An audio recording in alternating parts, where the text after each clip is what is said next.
Bonjour. En Europe, en Asie, aux Amériques, comme en Afrique et en Océanie, le masque est universellement connu. En Afrique, surtout en Afrique occidentale et centrale, il l'est depuis toujours. Dès la préhistoire, on le trouve représenté dans certaines peintures pariétales. Le masque est sûrement un des éléments les plus emblématiques de l'art africain. Mais à quoi sert-il ? Les masques africains ont des usages, des formes et des matériaux très variés, mais leur signification profonde est toujours la même et revêt une double dimension, religieuse et sociale. Mais alors, ça ne sert pas juste à décorer le salon des amateurs occidentaux ? Bien au contraire, la dimension religieuse relie deux mondes, celui des vivants et celui des esprits. Cela parle des événements importants qui se sont produits à l'origine du monde et qui ont abouti à l'organisation de la société. Il possède des significations plus ou moins cachées, selon que l'on soit initié ou non, et selon les rites auxquels il est associé. Rites agraires, pour faire germer des graines, faire venir la pluie, etc.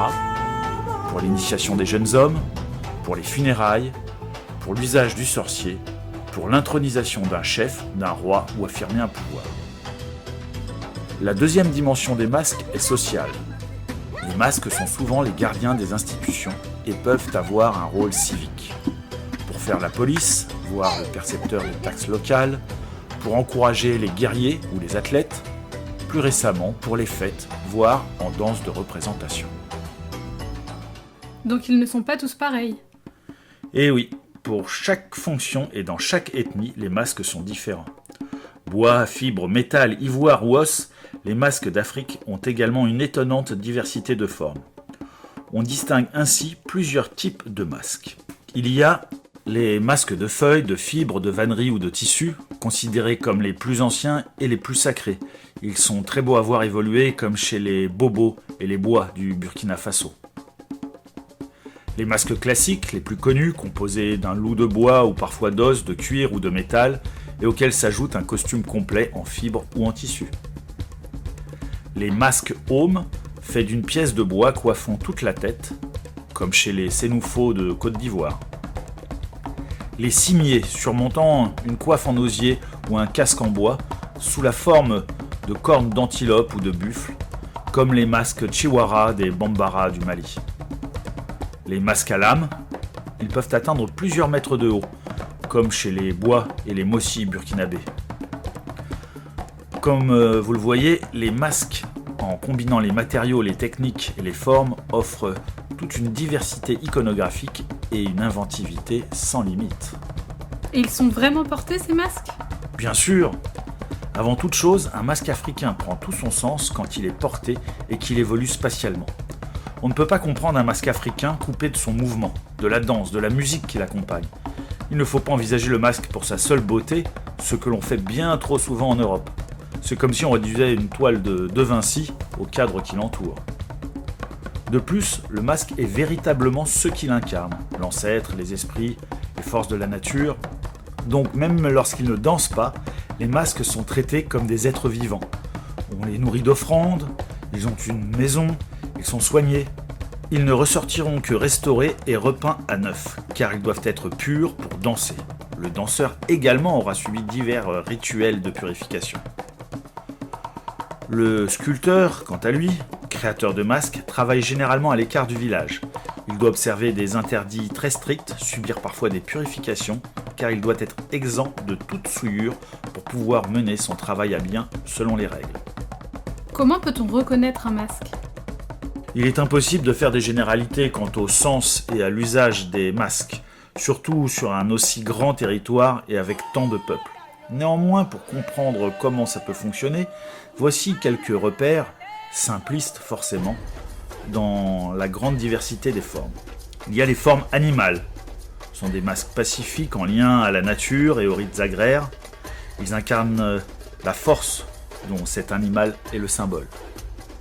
Des formes animales composites, c'est-à-dire d'animaux mélangés, qui peut représenter le chaos originel, les forces invisibles. Le mélange homme et animal stylisé. L'animal peut être l'emblème de la famille pour des funérailles, des rites familiaux, Ou ce peut être un masque d'initiation où chaque animal est un grade d'initié. Des formes humaines, avec des symboles abstraits, inquiétants, masques de sorcier ou d'initié. Des formes naturalistes, avec des marques type scarification ou de vieillesse. Plutôt pour marquer la hiérarchie. La vieillesse est un signe d'importance, le masque est bénéfique. Donc, différentes ethnies, différents masques. Oui, quelques exemples. L'ethnie Bambara. Les masques Bambara représentent les diverses manifestations de Pharaon, le dieu créateur et le guide de l'univers, qui a donné toutes les qualités aux hommes et qui fait pousser les fruits de la terre. L'ethnie Baoulé. Nous trouvons les masques Pléplé. Le visage fait référence au soleil et ses rayons sont représentés par des triangles peints. Les cornes de buffle sont un symbole de la fertilité. Ces masques sont employés dans des rites relatifs à l'agriculture, la fertilité et aussi dans les cérémonies funèbres. Les dânes. Les masques d'ânes féminins sont connus par l'importance qu'ils attribuent à la beauté du visage. La fonction de ces masques est de régler les désaccords et de protéger les nouveau-nés. Les crânes. Ce masque-ci, dont la mâchoire est articulée, servait de justicier et protéger le village des mauvais esprits. Plus il était effrayant, plus sa parole était crainte et respectée. Lors des festivités, il transmettait la volonté des ancêtres à l'ensemble de la communauté villageoise. Les Sénoufos. La fabrication d'un masque chez les Sénoufos ne s'entoure pas de mystère ni de sacré. Fabriquer un masque ou un tabouret demande au sculpteur le même type d'attention. Il ne deviendra sacré que le jour où il sera dansé dans un contexte liturgique. Les Yaourés, les masques dans cette ethnie sont interdits aux femmes. Ils sont dansés le plus souvent pour rétablir le déséquilibre social et politique que peut entraîner le décès. Ça n'a pas dû être toujours bien compris en Europe. Effectivement, considéré comme un art inférieur et méprisé pendant des décennies, ce n'est qu'au tout début du XXe siècle, à Paris, mais aussi Berlin, Prague ou Saint-Pétersbourg, qu'un certain nombre d'artistes et d'intellectuels découvrent l'art africain dans les premiers musées ethnographiques et dans les foires coloniales. La mode des arts dits primitifs est lancée et influencera durablement l'art occidental. En 1907, Picasso, en visite au musée ethnologique du Trocadéro, découvre l'art africain qui aura une influence considérable sur son œuvre et sur celle de ses contemporains. Braque, Gris ou Matisse collectionnent les statuettes et les masques africains. Bon, et nous on fait quoi? Ah, c'était toi? Bien, pour le matériel, nous aurons besoin d'un ballon gonflable, si on n'en a pas, on se débrouillera autrement, de colle à papier peint, de papier journal, de peinture, les couleurs primaires, de pinceau, de colle scotch ou si on a de colle à chaud à utiliser avec les parents. Et puis tout ce qui est gobelet en plastique, pot de yaourt et matériaux de recyclage au choix, que l'on utilisera comme ça se pratique d'ailleurs dans l'art africain contemporain. Et là, à vous de vous amuser avec tissu, cordes, vis, cure-dents, bouts de bois, coquillages, raffia, bref. Tout ce qui peut vous intéresser et que vous avez chez vous. Donc la consigne sera la création d'un masque en volume en mélangeant des éléments de l'humain et de l'animal. Première étape, la préparation de la base du masque. C'est pas le plus rigolo, mais il faut le faire. Donc on va utiliser de la colle à papier peint en mélangeant de la colle dans de l'eau. Et puis se préparer des bandes de papier journal. Si vous le découpez dans le sens de la trame, ça se fait tout seul, sinon ça se déchire pas bien. Donc vous préparez plein de bandes en le déchirant le journal dans le sens de la trame. Plusieurs techniques. La première va être avec un ballon. On va prendre des bandes de papier journal qu'on va enduire de colle, on va enlever le trop-plein, puis on va les poser et bien les lisser sur le ballon de manière à chasser l'air. On va comme ça recouvrir l'intégralité du ballon sur plusieurs couches. Si jamais, à un moment où il y a beaucoup de colle sur le ballon, on peut mettre des bandes de papier sèches et on recouvre l'ensemble du ballon comme ça.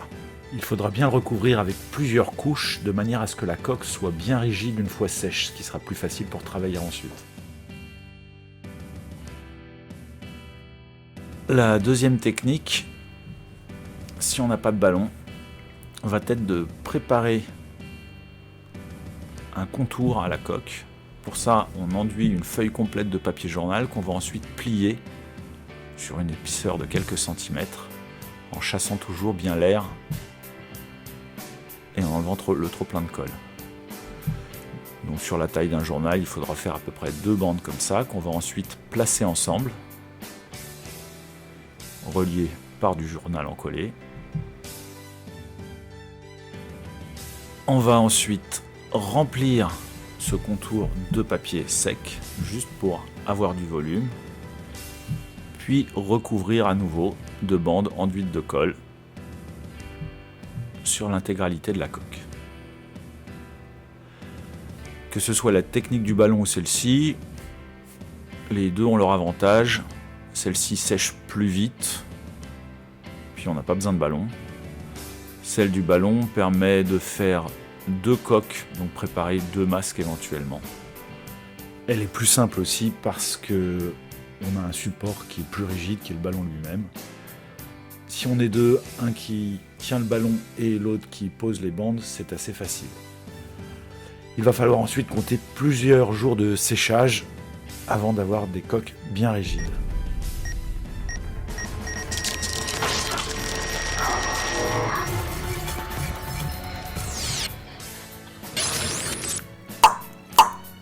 Maintenant que le ballon est bien sec, on va découper le ballon en faisant d'abord une petite entaille au cutter et ensuite au ciseau.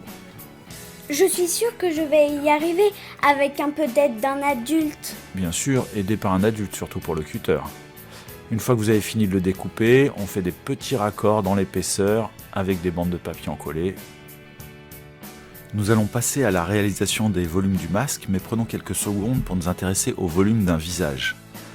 Dans un visage, il y a des bosses évidemment au niveau du nez, au niveau des pommettes, au niveau de la bouche qui est un double volume créé par les lèvres auquel on peut ajouter un creux si la bouche est ouverte, au niveau des arcades sourcilières, au niveau des yeux qui est une bosse au sein d'un creux créé par l'arcade, le nez et la pommette. Bosse à laquelle on ajoute parfois un trou pour représenter la pupille grâce à l'ombre créée. Et bien sûr, une bosse au niveau du menton. Avant de se lancer, on peut faire un petit peu de croquis pour imaginer les volumes que l'on va placer sur le masque et chercher des idées. Ce qui peut être intéressant, c'est de le travailler d'une part de face et ensuite de profil pour se rendre compte de ce que donnera le volume. Pour ça, on prend des repères, à quelle hauteur s'arrête l'oreille, à quelle hauteur s'arrête le nez, la bouche, etc. Et on essaye d'imaginer ce que ça donne vu de profil. Ça peut aider pour faire le volume ensuite. Puis c'est un bon exercice. Alors pour créer les volumes de notre masque, il y aura 2 techniques. La première, c'est de les créer complètement en papier encollé. Créer une masse que l'on va pouvoir modeler un peu comme de l'argile pour l'apposer sur le masque. Ce volume devra être ensuite recouvert de bandes qui iront du volume ajouté jusqu'à la coque pour bien le maintenir. Il ne faut pas hésiter à mettre de nombreuses bandes pour bien le maintenir et à chaque fois retravailler son volume et l'affiner au mieux. Le volume ainsi créé est plus visible comme ça. On peut évidemment affiner en rajoutant du volume sur le volume et à chaque fois le réenvelopper de bandes pour que tout cela tienne au séchage.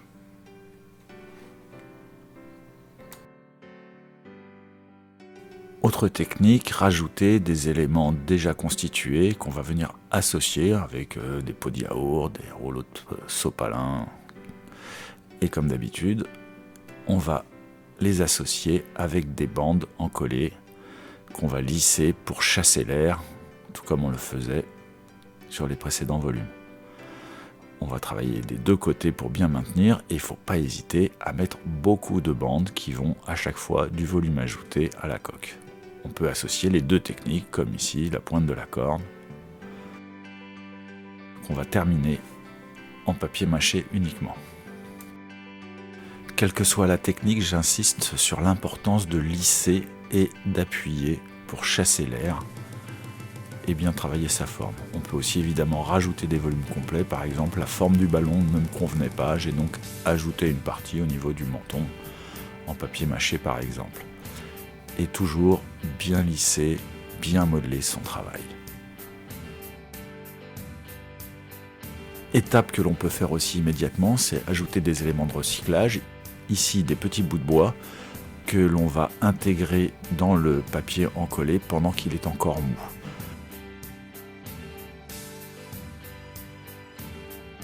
Pour le maintenir, il ne faut pas hésiter ensuite à faire des raccords afin qu'au séchage, ces éléments ne bougent plus. Petit raccord, une fois de plus, en papier encollé. On va ainsi rajouter tous les volumes que l'on souhaite, arcade, pommette, bouche, menton, œil, oreille. Faites-vous plaisir. Si vous voulez découper les yeux, faites-le faire par un adulte au cutter. Une fois que cette partie-là est sèche, et ensuite faites des petits raccords au papier journal pour tenir le masque dans l'épaisseur au niveau des yeux. Cette partie-là est maintenant terminée. Il faut attendre 3-4 jours pour que ça sèche avant de passer à l'étape suivante.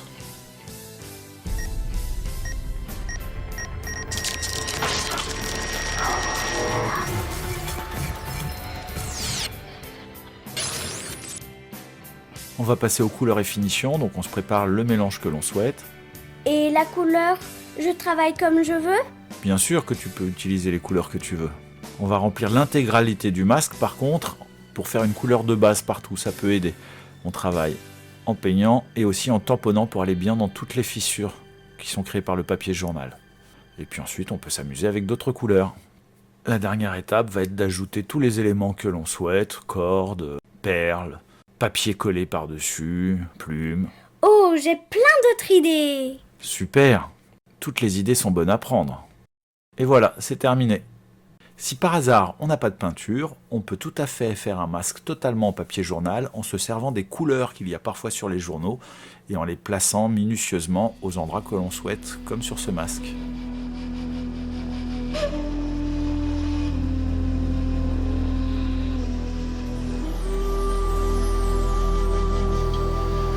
Voilà les enfants, une activité plastique dans laquelle on ne pourra certes pas mettre toute la spiritualité qu'il y a dans les masques africains, mais dans laquelle il y a du volume, de la peinture, de l'assemblage. Soyez patients, je suis sûr que ça va être très bien. Et puis... Oh non. Tu te moques de moi, toi? Et donc moi je vous dis à bientôt. Et prenez soin de vous, il y a une classe qui m'attend ailleurs. C'est pas ça. Ça doit pas faire ça normalement.